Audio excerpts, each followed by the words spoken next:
in her final days at the sun-drenched Bel Air mansion.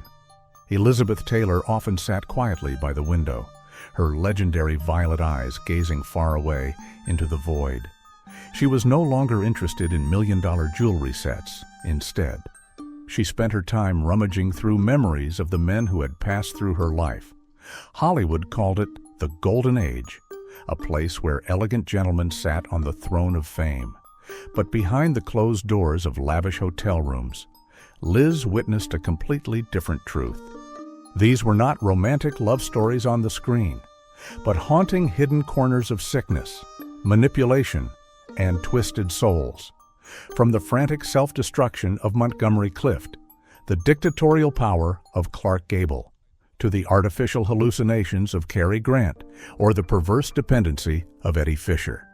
Today, we will not talk about the Oscars or smiles shining under flashbulbs. We will step with Elizabeth Taylor into the shadows behind the velvet curtain to peel back the naked truths about 8 of Hollywood's top leading men, those who used their halo to cover up the sick part of their human nature. Montgomery Clift, the angel who tore his own face apart. Afternoon at her villa in Bel Air. Elizabeth Taylor sat quietly by the window frame, her legendary violet eyes gazing far away into the undefined void. In her twilight years, she was no longer interested in lavish parties, but spent most of her time turning over old diary pages and memories stained by time.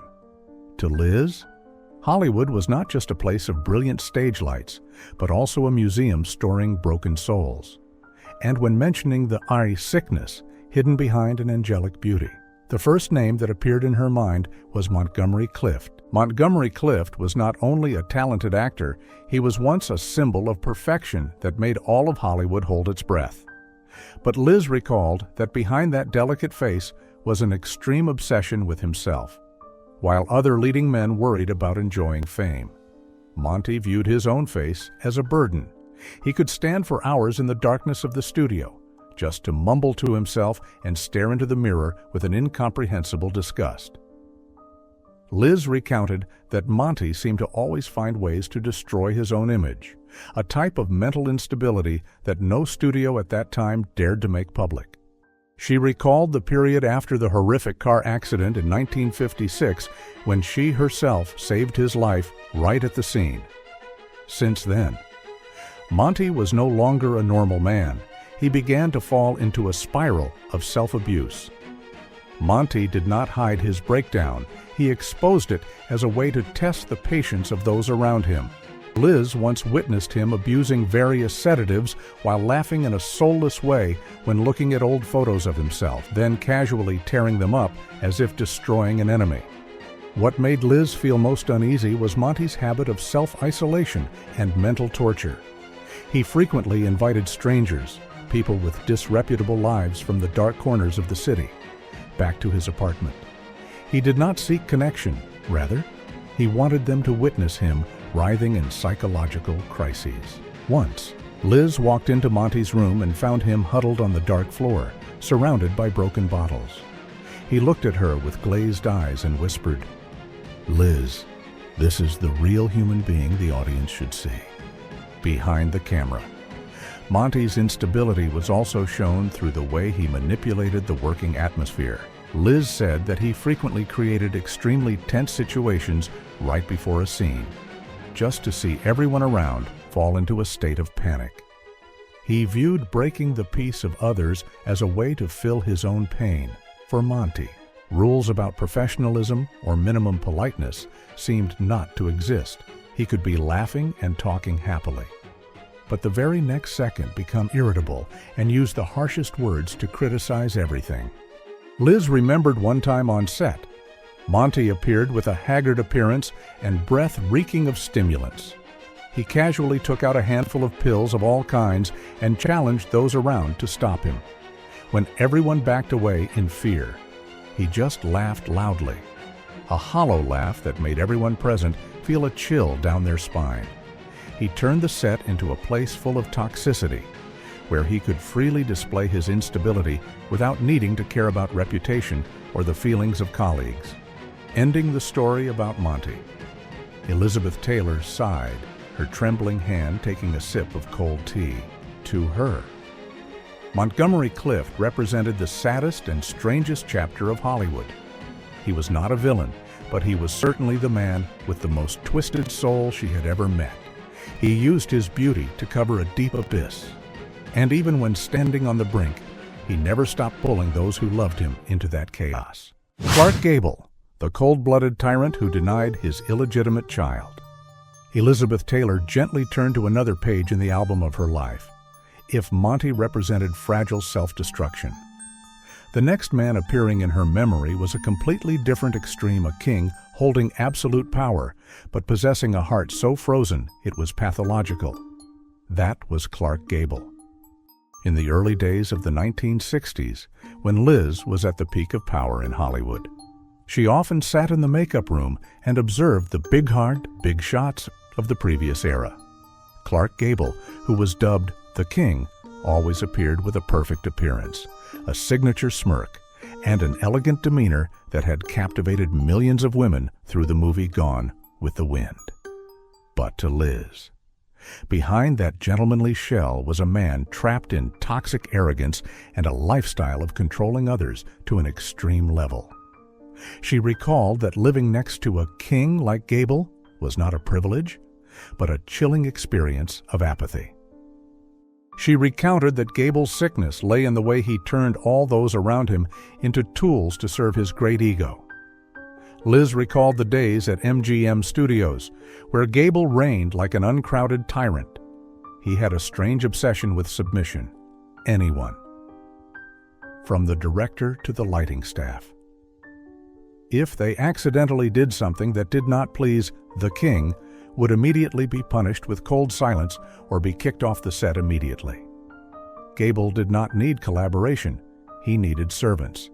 What made Elizabeth feel most horrified was the way Gable treated women, whom he viewed as accessories for his fame.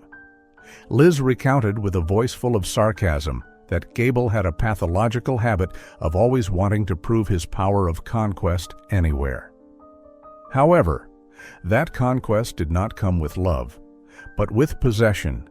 She once witnessed how Gable casually cast aside women who had sacrificed their entire youth for him as soon as they no longer had value for his image. After the death of Carole Lombard, Gable seemed to have turned his suffering into an excuse to live a life more selfish and cruel than ever. Behind the scenes, Gable's control was even more intense. Liz recalled shocking stories about how Gable used his power to force the studio to hide his darkest secrets. She recounted that Gable had an illegitimate child with actress Loretta Young, but instead of admitting it, he directed a play to deceive the public for dozens of years. He watched the child grow up like a stranger, without a single ripple of emotion. To Liz, the sickness lay in the fact that he could sleep well every night, knowing he had erased the existence of his own flesh and blood just to maintain the title, the Elegant King. There was a time, right at a luxurious party in Hollywood, Liz saw with her own eyes Gable treating his current wife like a piece of furniture. He did not allow her to speak when he had not permitted it, and every gesture of hers had to be under his control. Gable looked at everything with the eyes of an owner inspecting assets. This arrogance turned into a power mania, making him believe he stood above all common moral rules. One of the reasons Gable became terrifying in Liz's eyes was the fact that he completely lacked compassion. She recalled a scene where a stuntman was seriously injured. Everyone panicked and ran to help. But Gable alone still sat calmly on his armchair, annoyed because the scene was interrupted. To him, the safety of others was not as important as the work progress being delayed by a few minutes. That coldness was not bravery, but a soul that had been fossilized by fame. Elizabeth Taylor gently closed her eyes, as if wanting to shake off the ghost of that powerful man from her mind. To her, Gable was proof that the Hollywood halo could turn a man into a creature with no emotions. He spent his whole life building a perfect kingdom, but in that kingdom, he only lived alone with pathological selfishness. James Dean, the sick man who craved death. leaving behind the shadow of Clark Gable's power.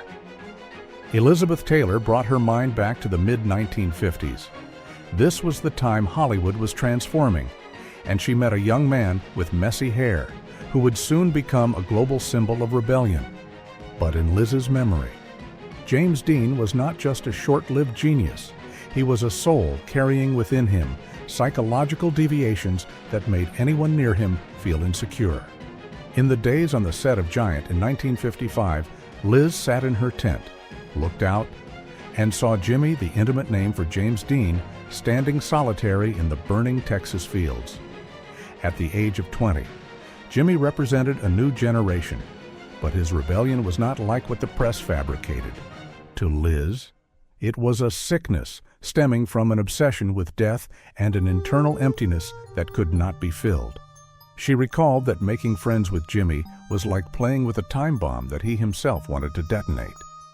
Why did Liz put the golden child of Hollywood on this list? She recounted that Jimmy's sickness lay in the habit of testing the limits of pain and fear, while other actors worried about maintaining their health to look good on screen. Jimmy had a weird hobby of torturing himself. Liz recalled times seeing Jimmy intentionally not sleeping for many days, or letting himself fall into a state of extreme hunger just to seek a real feeling in acting. He did not view his body as a treasure, but as a sacrificial object for his crazy artistic illusions. What made Elizabeth feel most creepy was Jimmy's obsessive habit regarding death. Liz recounted in a somber voice that Jimmy frequently carried items related to funerals or photos of horrific accidents to gaze at during breaks between scenes. He did not fear death. He loved it. This sickness spread to the way he communicated. Jimmy delighted in making those around him feel horrified by telling about scenarios where he would die young in a catastrophic accident, with a satisfied smile on his lips. To Liz, that was not a prophecy, but a perverted desire for self-destruction. Behind the scenes, Jimmy's lifestyle was even weirder. Liz recalled nights when Jimmy sneaked into her room just to sit silently in a dark corner for many hours without saying a word. He had a complete detachment from social norms. Jimmy was not afraid to urinate right on the set in front of everyone, or eat and drink in a slovenly way like a savage. He despised every rule of hygiene and minimum etiquette. Liz realized that this rebellion was not to oppose the system, but because Jimmy truly could not connect with the human world in a normal way. Once, on the way home after a day of filming, Jimmy drove his newly bought Porsche right next to Liz's car at a crazy speed, just to see her panic. Then he laughed loudly like a psychopath. To him, the fear of others was a type of stimulant. He liked playing the game, playing with fire, not only with his own life, but also with the people he called friends. That selfishness was wrapped in the label character artist, but to a sensitive person like Liz, she saw it as a distortion of personality. Elizabeth Taylor sighed, her eyes showing regret mixed with horror. To her, Jimmy was a genius cursed by his own mind. He spent his short life looking for death, and when he found it, he left a scar that would never heal in the hearts of those who stayed. Cary Grant, The Gentleman's Mask and LSD Hallucinations. On an evening at the end of 1959 at a private party in a magnificent villa in Beverly Hills, Elizabeth Taylor stood nestled behind a heavy velvet curtain, holding a glass of champagne, but her eyes never leaving Cary Grant. At that time, Cary was standing amidst a circle of politicians and A-list stars, still looking perfect like a statue carved from marble. But Elizabeth, who had just gone through the horrific filming days of the movie suddenly last summer, saw a vague trembling behind that elegant smile. To her, Cary's sickness was not noisy or slovenly like the others. It was a deviation lying deep in the nervous system, where a man tried to use the most extreme methods to maintain an appearance so perfect it was unrealistic. What made Elizabeth shudder most whenever remembering Cary was not the fact that he was too polished, but his obsession with the hallucinogen LSD. while the whole world believed that Cary Grant had a healthy and sober life. In reality, he was sinking into a dangerous spiritual project. Elizabeth recounted that Cary participated in hundreds of therapy sessions using chemicals to find his ego. She recalled one time accidentally walking into his break room at the studio. Cary sat there, eyes staring wide into the undefined void, sweating profusely even though the room had the air conditioner on. But the corners of his mouth curled into a weird smile, satisfied in a terrifying way. He looked straight at Elizabeth, but seemed to see no one. He was lost in a different world that he believed was cleaner and purer than this dusty reality. The fact that a star with the highest power used chemicals to maintain a fake sobriety, to Elizabeth, was a disgusting type of sickness. Later on, through private conversations with Cary's ex-wives, Elizabeth saw even more clearly how his control over everything around had become perverted. Cary suffered from extreme obsessive-compulsive disorder, a form of psychological pathology that made him unable to endure any small disturbance. Elizabeth once heard stories about Cary marking every coin in the change jar, calculating exactly the amount of each piece of toilet paper used in the house, and forcing the women of his life to live like machines in a golden prison. If a coffee cup was placed a fraction off, or a dress had a color not to his liking, Cary would fall into a state of cruel coldness, using polite language to humiliate them until they collapsed. Why did such a gallant person choose to live alone in fake perfection? Elizabeth realized that Cary Grant had created a character named Cary Grant and forced himself to play that role 24/7. He feared that if that mask fell, the world would see a broken soul full of flaws. That stinginess to the point of weirdness and that dictatorial control habit were perfectly covered by the most expensive suit in Hollywood, making her never able to sympathize with this gentleman. To Elizabeth, Cary's sickness was the complete disconnection from the self, replacing love with possession and replacing emotion with meticulously calculated numbers. Ending that night's party, Elizabeth saw Cary step out to the car with the dignified demeanor often seen, but she knew that inside that car was a man trembling because of fear of himself. She silently thought, Hollywood had created a perfect icon, but they had also created a psychological monster who always had to struggle between sobriety and artificial hallucinations. He was a gentleman in the eyes of the public, but a pitiful dictator in the eyes of those who accidentally loved him. Elizabeth pondered while looking after the car gradually disappearing into the night. Orson Welles, the brute who trampled on dignity. She, stepping into the early years of the 1960s. Elizabeth Taylor's memory left the neatness of Beverly Hills to find the dark rooms full of cigarette smoke in London. This was where she had haunting encounters with Orson Welles, the giant of world cinema. Orson was not just a genius director in Elizabeth's eyes, he was a predator in terms of emotion in the literal sense. If Cary Grant was obsessed with the perfection of himself, Orson Welles was obsessed with having to become a god, having the right to manipulate every soul around. His sickness lay in the ability to read the weaknesses of people and use it as a weapon to serve his own megalomania. Elizabeth witnessed with her own eyes Orson using his supreme intelligence like a machine to crush the spirit of subordinates right on the set. He did not simply direct acting, he sought to break the will of the actor to achieve the artistic goal that he called purity. Elizabeth recounted a shocking event when Orson spent a whole afternoon just to humiliate a supporting actress about her education level and origin, causing her to collapse and sob right in front of the film crew, instead of an apology. Orson smiled with satisfaction, turned to the cameraman and said, "Very good. That very humiliation and despair is the thing I need for this scene." Enjoying the pain and brokenness of colleagues to make material for the film was the thing that made Elizabeth feel most disgusted in this person.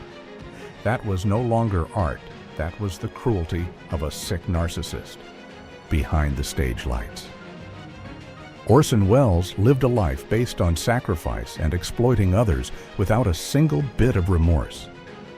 Elizabeth recalled the way he casually borrowed huge amounts of money from the most loyal associates, used it to treat lavish parties to show off prestige, then disappeared without a trace when the debt was due.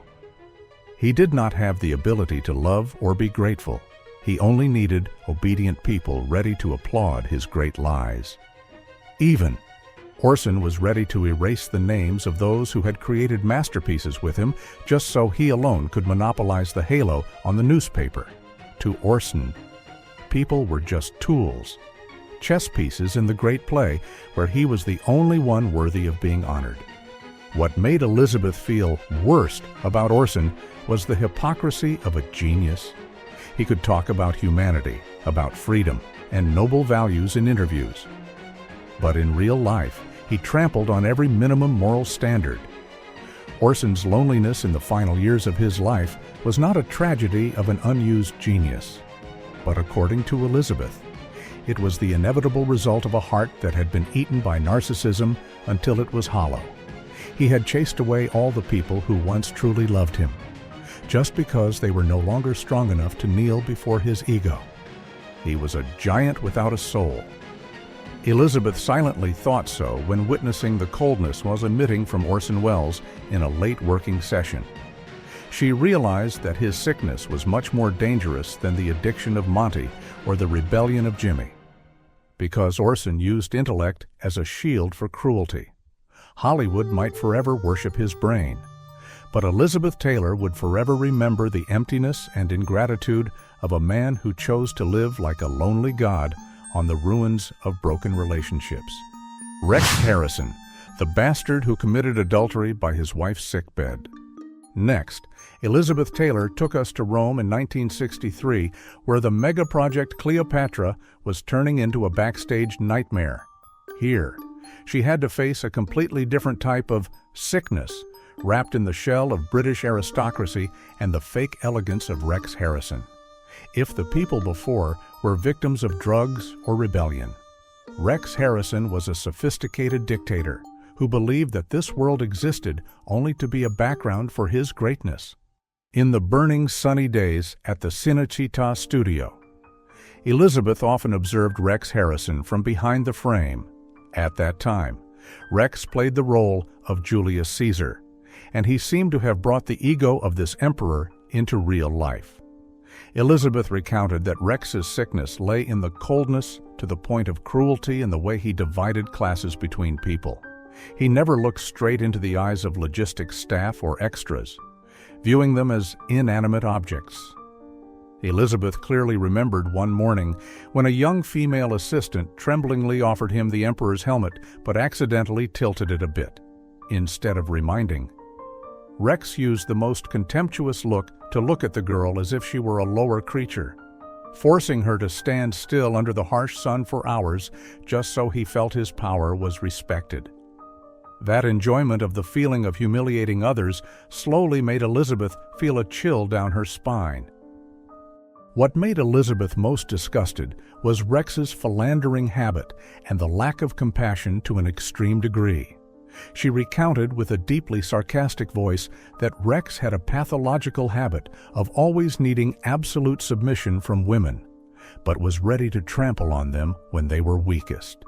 At that time, his wife, Kay Kendall, was dying because of leukemia, which she herself did not know.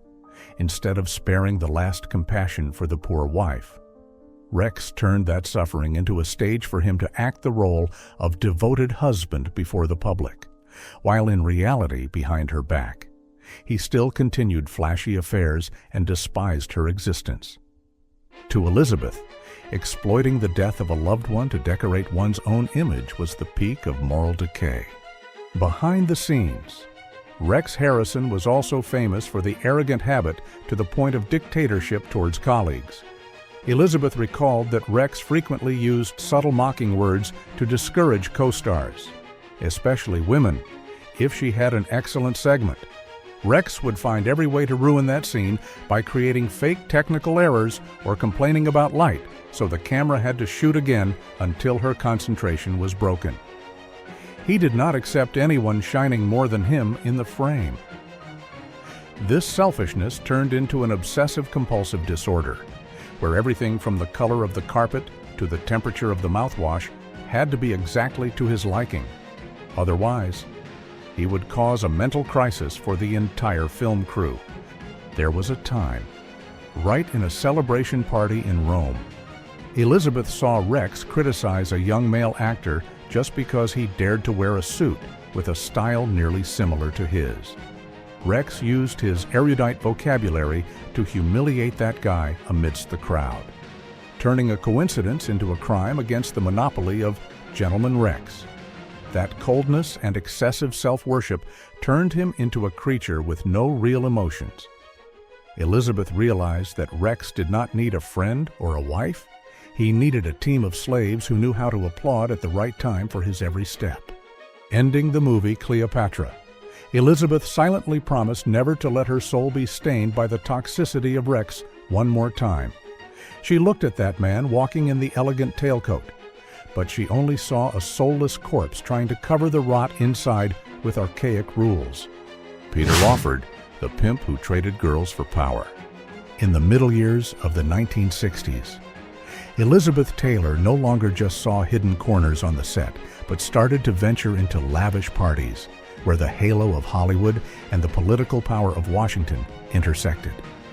Here, she witnessed a type of sickness not coming from personal arrogance, but coming from the decay of an intermediary, a man who turned himself into a bridge for the darkest desires, Peter Lawford.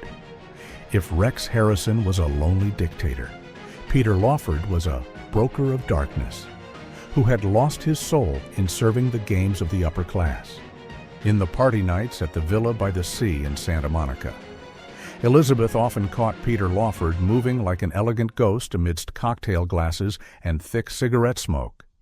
Peter was originally a member of the famous Rat Pack group and a brother-in-law of the powerful Kennedy clan. However, Elizabeth recounted that Peter's sickness lay in the fact that he completely lacked a personal identity. He existed only to please and arrange nameless needs for politicians and big stars. She recalled the feeling of horror when seeing Peter quietly arranging secret meetings, where moral values were thrown away to make room for depraved underground agreements. Peter's enjoyment did not come from participating, but from the power of the one holding the dirty secrets of others. What made Elizabeth most disgusted was the way Peter Lawford viewed women as goods for him to offer to powerful forces. Elizabeth recounted with a bitter voice that Peter had a list of young actresses craving fame, and he did not hesitate to use them as cards to consolidate his position in the political world. She once saw Peter use his gallantry to seduce girls new to the profession, promising a bright future. But in reality, pushing them into debauched parties he had arranged. To Elizabeth, the fact that a man turned the trust of colleagues into a type of currency to bribe power was the peak of sickness and cowardice. Behind the scenes, Peter Lawford was an empty and feeble soul. Elizabeth recalled that Peter frequently abused stimulants and alcohol to escape the truth that he was just a parasite. He was obsessed with having to belong to a noble class, but chose the way to join by the filthiest path. Elizabeth told about a time witnessing Peter collapse in the dressing room, not because of regret for what he did, but because of fear that the powerful family on the wife's side would abandon him if he no longer had brokerage value. This sickness was the complete dependence on the shadow of others, a type of voluntary slavery under the luxurious tuxedo layer. There was a time, at a big charity event, Elizabeth saw Peter Lawford trying to approach her with a familiar, welcoming smile, but she chose to turn away. She saw in his eyes not friendliness, but calculation to see if she could be the next prey for some agreement or not. The coldness emitting from a guy always mouthing about friendship, but ready to sell it out at any time, made her feel nauseous. Peter did not have any real friends, because in his world, every relationship had a price. Hollywood might remember a member of the gallant Rat Pack, but in her memory, he was forever an intermediary with a rotten soul, who turned the splendor of an era into a stage of the sickest desires. Eddie Fisher, the shameful parasite who clung to women's skirts. Finally, when the afternoon sunlight at Bel Air had completely extinguished, Elizabeth Taylor slowly turned to the last page in the memory album. She stopped for a very long time at the picture of a man with a gentle face, very young, with a sweet voice that had once dominated the charts in the 50s, Eddie Fisher. This was her fourth husband, the person she had robbed from the golden marriage of Hollywood with Debbie Reynolds. But to Elizabeth, this relationship was not a romantic victory, but an expensive lesson about a type of sickness, most terrifying perverse weakness, and the habit of manipulation by guilt. When Elizabeth's reputation was at its peak and the pressure from public opinion regarding the adultery scandal was still smoldering, she realized that Eddie Fisher was not the solid shoulder as she had imagined. Elizabeth recounted that Eddie's sickness lay in the fact that he could not exist as an independent individual. He was a parasite in terms of emotion. While previous men used power or aggression to impose, Eddie used his weakness as a rope to tighten around the women around him. She recalled the suffocating feeling seeing Eddie always following her every step on the set. Not because of love, but because he needed to breathe by her halo to feel he still existed. Elizabeth was disgusted by the way Eddie Fisher destroyed himself to arouse the compassion of others. Elizabeth recounted with a tired voice that every time she intended to leave or criticize his laziness, Eddie would immediately fall into a state of fake collapse.